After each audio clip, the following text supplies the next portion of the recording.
दोस्तों नमस्कार। आधुनिक भारत का इतिहास के अंतर्गत आज का विषय है चार्टर एक्ट 1813। 1813 में कंपनी के चार्टर की अवधि समाप्त होने वाली थी, तो इंग्लैंड में कंपनी के व्यापारिक एकाधिकार को समाप्त करने की मांग की जाने लगी। जो कंपनी का एकाधिकार था उसको समाप्त करने की मांग की जाने लगी। कंपनी के भारतीय साम्राज्य में अत्यधिक वृद्धि हो जाने से भी उसके व्यापारिक तथा राजनीतिक दोनों मोर्चों को संभालना मुश्किल हो रहा था कि एक तरफ व्यापारिक मामला, एक तरफ राजनीतिक मामला, दोनों को संभालना मुश्किल हो रहा था। इसके साथ ही हस्तक्षेप के सिद्धांत तथा नेपोलियन द्वारा लागू की गई महाद्वीपीय व्यवस्था से अंग्रेजों के लिए यूरोपीय व्यापार के मार्ग लगभग बंद हो गए थे। फलतः सभी चाहते थे कि कंपनी का व्यापारिक एकाधिकार समाप्त कर दिया जाए। जो कंपनी की मोनोपोली है व्यापारिक, उसको समाप्त कर दिया जाए। इन परिस्थितियों में 1813 का चार्टर एक्ट पारित हुआ, जिसमें निम्न व्यवस्थाएं की गईं। कंपनी का भारतीय व्यापार का एकाधिकार समाप्त कर दिया गया, यद्यपि उसका चीन से व्यापार एवं चाय के व्यापार पर एकाधिकार बना रहा। कंपनी की भागीदारी को भारतीय राजस्व से 10.5% लाभांश दिए जाने की व्यवस्था की गई। कंपनी को और अगले 20 वर्षों के लिए भारतीय प्रदेशों तथा राजस्व पर नियंत्रण का अधिकार दे दिया गया, किंतु स्पष्ट कर दिया गया कि इससे इन प्रदेशों का क्राउन के प्रभुत्व पर कोई प्रभाव नहीं पड़ेगा।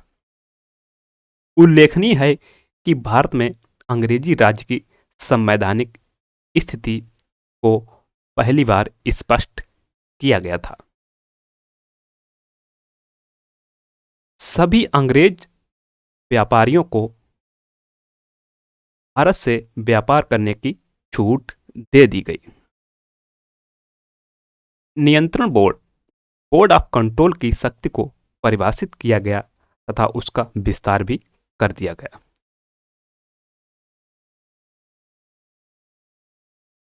ईसाई धर्म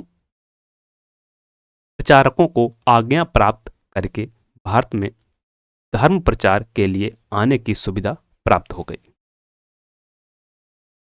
ब्रिटिश व्यापारियों तथा इंजीनियरों को भारत आने तथा यहाँ बसने की अनुमति प्रदान कर दी गई, लेकिन इसके लिए उन्हें संचालक मंडल या नियंत्रण बोर्ड से लाइसेंस लेना आवश्यक था।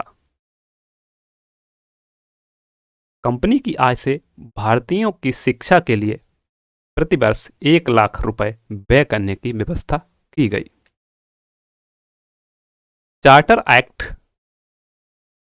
1833 चाय के व्यापार तथा चीन के साथ व्यापार करने संबंधी कंपनी के एकाधिकार को समाप्त कर दिया गया।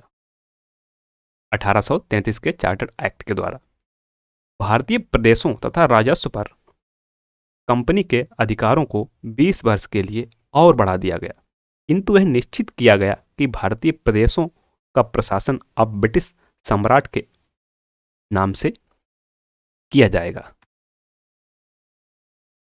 अंग्रेजों को बिना अनुमति पत्र के ही भारत आने और रहने की आज्ञा दे दी गई। वे भारत में भूमि भी खरीद सकते थे। भारत में सरकार का वित्तीय, विधायी तथा प्रशासनिक रूप से विकेंद्रीयकरण करने का प्रयास किया गया। बंगाल का गवर्नर जनरल भारत का गवर्नर जनरल हो गया। गवर्नर जनरल को कंपनी के नागरिक तथा फीजी कार्यों के नियंत्रण व्यवस्था तथा निर्देशन का अधिकार दिया गया। बंगाल के साथ मद्रास, बंबई तथा अन्य अधिकृत प्रदेशों को भी गवर्नर जनरल के नियंत्रण में रख दिया गया। सभी कर गवर्नर जनरल की आज्ञा से ही लगाए जाने लगे और उसे ही इसके व्यय का अधिकार दिया गया।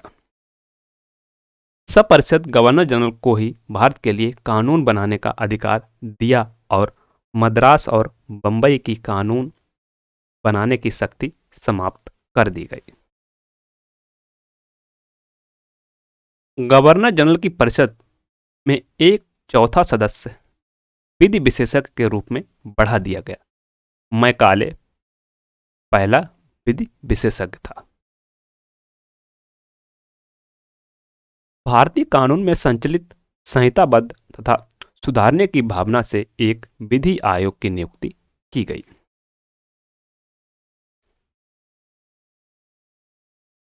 इस एक्ट द्वारा स्पष्ट कर दिया गया कि कंपनी के प्रदेशों में रहने वाले किसी भारतीय को केवल धर्म, वंश, रंग या जन्म स्थान इत्यादि के आधार पर कंपनी के किसी पद से जिसके वह योग्य हो वंचित नहीं किया जाएगा, लेकिन यह प्रावधान वास्तव में कागजों में ही सिमट कर रह गया। भारत में दास प्रथा को गैर कानूनी घोषित कर दिया गया तथा गवर्नर जनरल को निर्देश दिया गया कि भारत से दास प्रथा को समाप्त करने के लिए आवश्यक कदम उठाए। 1843 में दास प्रथा का उन्मूलन किया गया।